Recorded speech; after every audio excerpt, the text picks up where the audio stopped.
For example ಒಂದು Venus circus ದುರಂತ ಆಯಿತು, 400 ಜನ ಸತ್ತೋಗ್ಬಿಟ್ಟು ಅಂತ ಇಟ್ಕೊಳ್ಳಿ, ಇಲ್ಲಿ ಆಯಿತು. ಆಮೇಲೆ ಯಾರೋ ಮಾಲೂರಲ್ಲೋ ಕಣ್ಣುಗಳ 100 ಜನಕ್ಕೆ ಹೊರಟಾಯಿತು.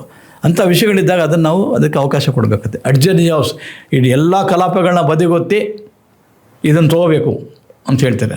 ಅದು ಪ್ರೊಸೀಜರ್. ಈಗ ಅದು ಇಲ್ಲವೇ ಇಲ್ಲ. ಏನು ಅವನು ಟ್ರಾನ್ಸ್ಫರ್ ಕೊಟ್ಟಿಲ್ಲ, ಪ್ರಮೋಷನ್ ಇಲ್ಲ, ಅವನು ಹೊಡೆದ, ಆಮೇಲೆ MLA ಫಂಕ್ಷನ್ ಅವಮಾನ ಮಾಡ್ದ ಅನ್ನೋದನ್ನು ಅಡ್ಜರ್ನ್. ನೋಡಿ, ಇನ್ನೊಂದು ಅವ್ರಿಗೊಂದು ವಿಶೇಷ ಇದು ಕೊಟ್ಟಿದ್ದಾರೆ. MLAಗಳಿಗೆ ಗೌರವ ಕೊಡಬೇಕು. MLAಗಳು ಜನಪ್ರತಿನಿಧಿಗಳು. ಸೆಕ್ರೆಟರೀಸ್ ಟು ಗೌರ್ಮೆಂಟ್ IAS ಮುಂದೆ ಹೋಗ್ತಾರೆ, DC ಮುಂದೆ ಹೋಗ್ತಾರೆ. ಅವ್ರೇನು ಹೋದರೆ ಅವಾಗೇನು ಮಾಡ್ತಾರೆ, ಬ್ಯುಸಿ ಇದೆ, ಮೀಟಿಂಗಲ್ಲಿದೆ, ಅವರು ಕೂಡಿಸ್ಬಿಟ್ಟು ಒಂದು 10 ನಿಮಿಷ ಆದಮೇಲೆ 5 ನಿಮಿಷ ಆದಮೇಲೆ ಏನು ಸಮಸ್ಯೆ ಸರ್ ಅಂತ ಕೇಳಬೇಕು. ಕೇಳೋದಿಲ್ಲ. ಕೆಲವು IASಗಳಿಗೆ ಏನಾಗಿದೆ, IAS ಹಿಂದಿನಿದ್ದ IASಗೂ ಈಗ ಕಂಪೇರ್ ಮಾಡೋಕ್ಕೆ ಸಾಧ್ಯವೇ ಇಲ್ಲ. ಅಜಗಜ ಆಗಿನ IASಗೂ ಈಗಿನ IASಗೂ ಭಾಳ ವ್ಯತ್ಯಾಸ ಇದೆ.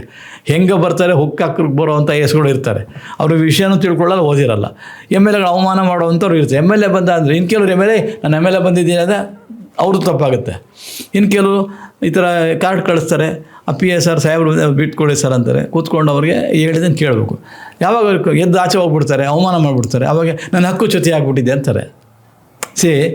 ಪ್ರಿವಿಲೇಜ್ ಅಂತ ಹೇಳ್ತೀವಿ ಅದಕ್ಕೆ, ಪವರ್ಸ್ ಪ್ಲೇಸ್ ಇಮ್ಯುನಿಟಿಯಲ್ಲಿ ನನ್ನ ಹಕ್ಕು ಚ್ಯುತಿ ಆಗಿದೆ, ನೀವು ಅನುಮತಿ ಕೊಡಿ ಅಂತ ಕೂರಿಸಿ ಅದೇ ಒಂದು ಇಶ್ಯೂ ಮಾಡಿಬಿಡ್ತಾರೆ. ಅದಕ್ಕೆ ಒಂದು ಗೈಡ್ಲೈನ್ಸ್ ಇಶ್ಯೂ ಮಾಡಿರ್ತಾರೆ.